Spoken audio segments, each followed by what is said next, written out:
علیکم دوستو، کیا حال چل رہی ہے بھیا؟ جو آپ ٹریفک دیکھ رہے ہیں نا، اس کی ریزن یہ ہے کہ آج احتجاج تھا، عوانیوں نے کرنا تھا شراب جوئے کے خلاف وزارت اسکان کے سامنے. تو وزارت کا سارا روڈ جو ہے وہ بند ہے، وہاں پر وزارت کی طرف کوئی نہیں جا رہا.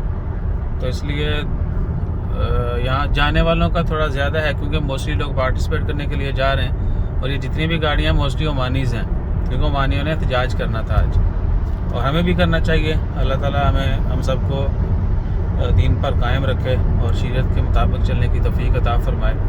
جوئے، شراب اور اس طرح کی جتنے بھی بدکاریاں ہیں، اس سے نجات کے لیے وہ احتجاج ریکارڈ کروانے آئے تھے منسٹری. تو اس لیے منسٹریز کی طرف جتنے بھی روڈ جا رہے ہیں وہ سارے بند کیے ہوئے ہیں. ان کا 5 بجے کا ٹائم تھا، اب جو ہے آلموسٹ 6:08 ہو گئے. تو اس لیے لوگ جو ہیں وہ پورا روڈ آپ دیکھ سکتے ہیں، دور تک جو ہے گاڑیاں ہی گاڑیاں.